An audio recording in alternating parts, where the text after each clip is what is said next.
بسم الله الرحمن الرحيم الحمد لله رب العالمين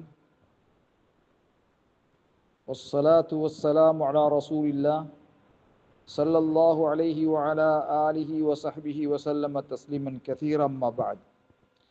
கண்ணியத்துக்குரிய சகோதரர்களே, கேள்வி: முதலாம் ருக்குவுக்கு பின்னால் கியாமுக்கு வந்து சூரத்துல் ஃபாத்திஹா ஓதுவது அவசியமா, மார்க்கமா என்பது சம்பந்தமாக அன்ன கிராஅத்துல் ஃபாத்திஹத்தி மஷ்ரூஅத்துன், பொதுவாக சூரத்துல் ஃபாத்திஹா ஓதுவது அவசியம், மார்க்கமாக்கப்பட்டுள்ளது.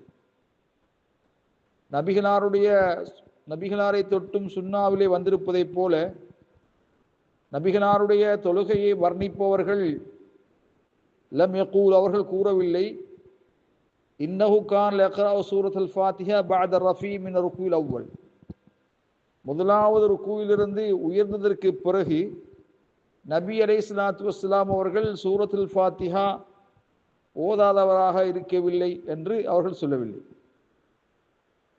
அப்படி என்றால் நபி அலைஹிஸ்ஸலாத்து வஸ்ஸலாம் அவர்கள் முதல் ருக்குவிலிருந்து உயர்ந்ததற்கு பிறகும் சூரத்துல் ஃபாத்திஹா ஓதி இருக்கின்றார்கள். உலமா யகூலூன், மார்க்க அறிஞர்கள் கூறுகின்றார்கள், இன்ன ருக்குனஹு ருக்குல் அவ்வல், கடமை முதலாவது ருக்குவும் அதற்கு முன் சூரத்துல் ஃபாத்திஹா ஓதுவதும் கட்டாயம். வஇன்னல் இன்சான லவ் தரக்கல் கிராஅத்த அல்லதி பஅத ருக்குல் அவ்வல், முதலாம் ருக்குவுக்கு பின்னால் சூரத்துல் ஃபாத்திஹா ஓதுவதை விட்டுவிட்டால், வகப்ல ருக்குஉ ஸானி, இரண்டாவது ருக்கு செய்வதற்கு முன்னால் முதல் ருக்குவுக்கு பின் சூரத்துல் ஃபாத்திஹா ஓதுவதை விட்டுவிட்டால் ஃபலா பஅஸ, அது தவறில்லை, குற்றமில்லை என்று உலமா பெருந்தகைகள் குறிப்பிட்டிருக்கிறார்கள். வல்லாஹு அலம் பிஸ்ஸவாப்.